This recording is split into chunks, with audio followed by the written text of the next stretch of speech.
या रसूल अल्लाह करम कीजिए खुदा के वास्ते, मुश्किलें हल कर शहे मुश्किल कुशा के वास्ते, करबलाए रद शहीदे करबला के वास्ते।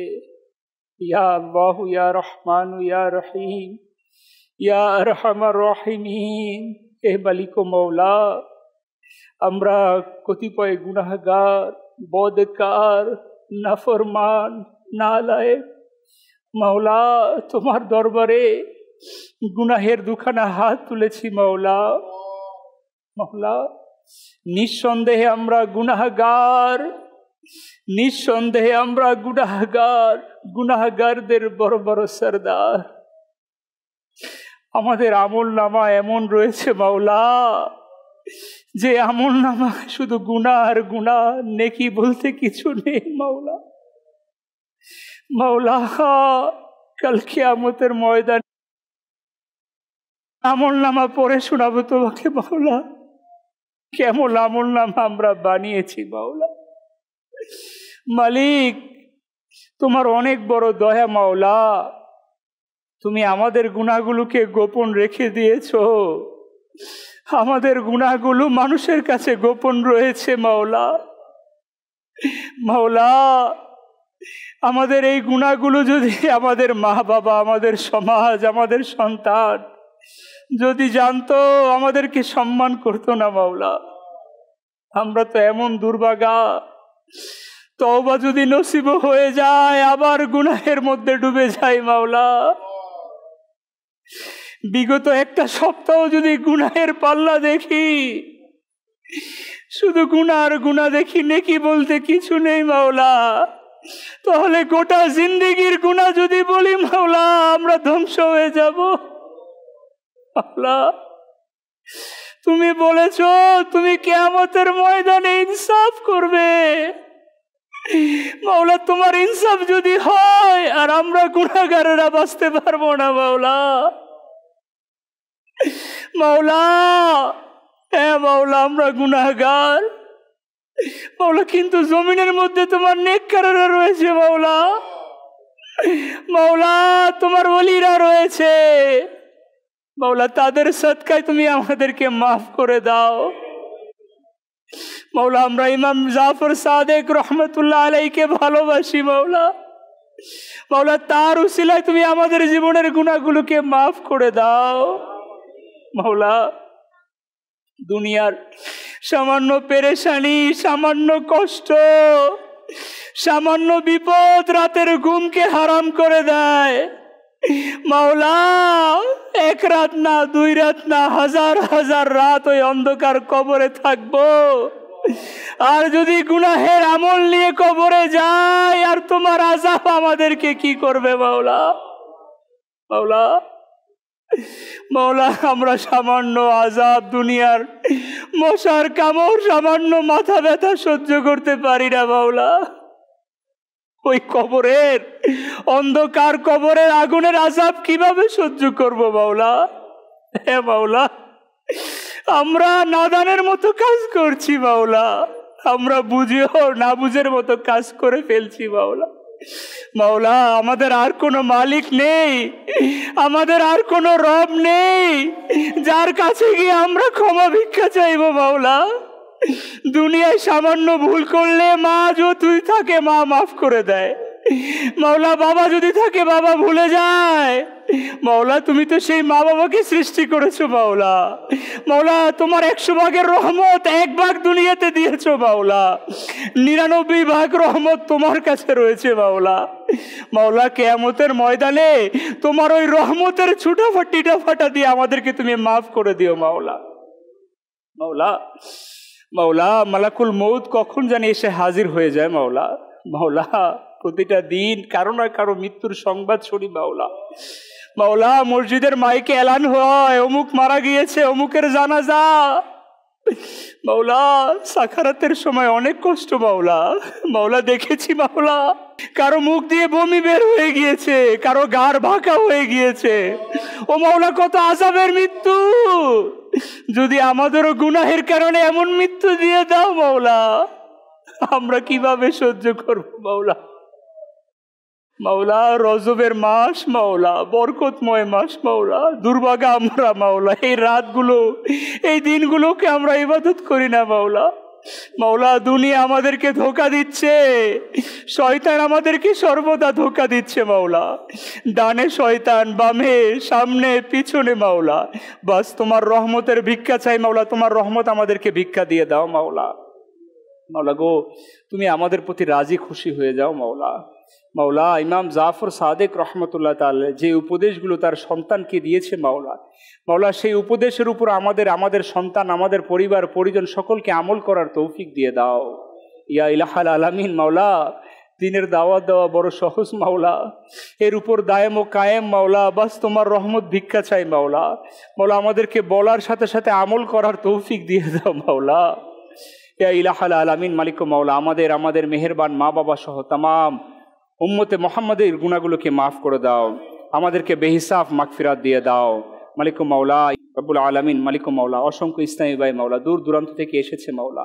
মাওলা কারো পেরেশানি মাওলা, মাওলা মিথ্যা মামলার মধ্যে জর্জরিত মাওলা, কারো পেরেশানি সন্তান কথা শুনে না মাওলা, কারো পেরেশানি ঘরের মধ্যে সবাই অসুস্থ মাওলা, কারো পেরেশানি মাওলা কেউ হসপিটালের মধ্যে ভর্তি আছে মাওলা, মাওলা কেউ অনেক বড় রোগ নিয়ে বসে আছে মাওলা, টাকা নাই, সামর্থ্য নাই মাওলা। মাওলা কার কি পেরেশানি তোমার থেকে কেউ ভালো জানে না মাওলা। মাওলা আমরা দুর্ভাগারা, আমরা অসহায় মাওলা, তোমার দরবারে আমরা ভিক্ষার ন্যায় হাত তুলেছি মাওলা। মাওলা তুমি অন্তর্যামী, তুমি আমাদের অন্তরের কথা জানো মাওলা। আমাদের প্রত্যেক পেরেশানিগুলোকে দূর করে দাও মাওলা। যার হাতকে পছন্দ হয় তার হাতের উসিলায় আমাদের দোয়াগুলোকে কবুল করে নাও মাওলাই করিম। মালিক মাওলা দাওয়াত ইসলামীর এই নেকির পরিবেশের মধ্যে আমাদের প্রত্যেককে মাওলা ইখলাসের সাথে থাকার তৌফিক দিয়ে দাও। আগামী 14, 15, 16 3 দিনের সুন্নতে বড় ইজতেমাকে আলী শান সফলতা দান করে দাও মাওলাই করিম। মাওলা অসংখ্য টাকার প্রয়োজন মাওলা, অনেক টাকার প্রয়োজন মাওলা। মাওলা দায়িত্বপ্রাপ্তরা অনেক চিন্তার মধ্যে রয়েছে মাওলা। মালিক আমাদেরকে মিলে মিশে এর মধ্যে অংশগ্রহণ করার তৌফিক দিয়ে দাও মাওলা। অদৃশ্য থেকে তোমার সাহায্য প্রদান করে দাও, গায়েব থেকে মাদাদ দিয়ে দাও মাওলা। 3 দিনের ইজতেমাকে মাওলা যখন অনুষ্ঠিত হবে পুরো পরিবেশটা আমাদের অনুকূল করে দিও মাওলা। বিপদ ভালা মুসিবত তোমার আযাব ও গজব থেকে আমাদেরকে হেফাজত দান করিও মাওলা। মাওলা দাওয়াত ইসলামের যিনি প্রতিষ্ঠাতা মাওলা, যার সাদকায় এই দিনই পরিবেশ পেয়েছি মাওলা, যার সাদকায় কান্না করার সৌভাগ্য হচ্ছে মাওলা, যার সাদকায় 3 দিনের ইজতেমা হচ্ছে মাওলা, সেই মহান ব্যক্তির হায়াতের মধ্যে কোটি কোটি বরকত দিয়ে দাও। তার উসিলায় ওলামায়ে আহলে সুন্নত, সকল ওলামায়ে পীর মাশায়েখ সকলের হায়াতের মধ্যে, আমলের মধ্যে, আপন আপন পীর মুর্শিদের হায়াতের মধ্যে বরকত দিয়ে দাও মাওলা। রিজিকের মধ্যে, ইবাদতের মধ্যে বরকত দিয়ে দাও মাওলা রব্বুল আলামিন। মালিক মাওলা আমাদের এই আশা বসা আজকের ইজতেমাকে তোমার শাহী দরবারে কবুল করে নাও। হজ্জে বাইতুল্লাহ, জিয়ারতে মদিনায়ে মুনাওয়ারা নসিব করে দাও মালিক। প্রত্যেকটা মুহূর্ত তোমার ঘরের তাওয়াফ চলতেছে মাওলা, প্রত্যেকটা মুহূর্ত তোমার মাহবুবের দরজায় হাজিরি দিচ্ছে মাওলা। মালিক আমরা গুনাহগারেরা কবে যাব মাওলা? মাওলা যারা যেয়েছি তারা আবার যাওয়ার তৌফিক দিয়ে দাও মাওলা। যারা আমরা যেতে পারি নাই মাওলা, বাস মৃত্যুর আগে একবার হলেও যাওয়ার তৌফিক দিয়ে দাও। তোমার নবীর ইরশাদ করেছে মাওলা, তোমার মাহবুব করিম ইরশাদ করেছে যে আমার রওজা এসে হাজিরি দিল তার জন্য আমার সুপারিশ ওয়াজিব হয়ে গেল। মাওলা আমাদেরকেও সুপারিশ ওয়াজিব নসিব করে দাও মাওলা। মালিক মাওলা আমাদেরকে বারবার মিঠা মদিনা, মিঠা মক্কা দেখার নসিব সৌভাগ্য দান করে দাও। মদিনা শরীফের সুশীতল ঠান্ডা ঠান্ডা হাওয়ার উসিলায় আমাদের দোয়াগুলোকে কবুল করে নাও। ইন্নাল্লাহা ওয়া মালাইকাতাহু ইউসাল্লুনা আলান নবী ইয়া আইয়ুহাল্লাযীনা আমানু সাল্লু আলাইহি ওয়া সাল্লিমু তাসলিমা। সাল্লাল্লাহু আলান নবিয়্যিল উম্মি সাল্লাল্লাহু আলাইহি ওয়া আলিহি ওয়া সাল্লাম। সুবহানা রাব্বিকা রাব্বিল ইজ্জাতি আম্মা ইয়াসিফুন ওয়া সালামুন আলাল মুরসালিন আলহামদুলিল্লাহি রাব্বিল আলামিন। বিহাক্কি লা ইলাহা ইল্লাল্লাহু মুহাম্মাদুর রাসূলুল্লাহ সাল্লাল্লাহু আলাইহি ওয়া সাল্লাম। ইয়া নবী সালাম ইয়া রাসূল সালাম আলাইকা ইয়া হাবিব আইকা সালাওয়াতুল্লাহ আলাইকা। আমরা যে গুনাহগার তবু উম্মত আমরা তোমার, আমাদের কদমে লাগাও না মাদানী মদিনে ওয়ালে ইয়া নবী সালাম আলাইকা سلام عليك يا حبيب سلام عليك صلوات الله আমার মা বাবা সরওয়ার ভুলে যাবে রোজে মহাশর ইয়া নবী আপনি ভুলেন না মাদানী মদিনে ওয়ালে ইয়া নবী সালাম আলাইকা ইয়া রাসূল সালাম আলাইকা ইয়া হাবিব সালাম আলাইকা সালাওয়াতুল্লাহ मुस्तफा जाने रहमत फैला को सलाम शम्अ दायत फैला गौसे आज़मी माबूतों का वन्नों का गौसे आज़मी माबूतों का वन्नों का जलवाए शान कुदरत पे लाखों सलाम मुस्तफा जाने रहमत पे लाखों सलाम शम्अ बज़ में हिदायत पे डल दी क़ल्बों में यज़्मोते सैयदी आला हज़रत पेला फैज़ से जिनके लाखों नामाज़िबाने फैज़ से जिनके लाखों इमाम साजे उस आमीर अगले सुन्नत पे लाखों सलाम मुस्तफा जाने रहमत पे लाखों सलाम शम्अ बज़ में हिदायत पे लाखों सलाम सुब्हानक अल्लाहुम्मा व बिहम्दिका ला इलाहा इल्ला अंता अस्तगफिरुका व अतूबु इलैक सुब्हानक अल्लाहुम्मा व बिहम्दिका ला इलाहा इल्ला अंता अस्तगफिरुका व अतूबु इलैक सुब्हानक अल्लाहुम्मा व बिहम्दिका لا إله إلا أنت أستغفرك وأتوب إليك صلاة والسلام عليك يا رسول الله وعلى آلك وأصحابك يا نور الله بحق لا إله إلا الله محمد رسول जिनकी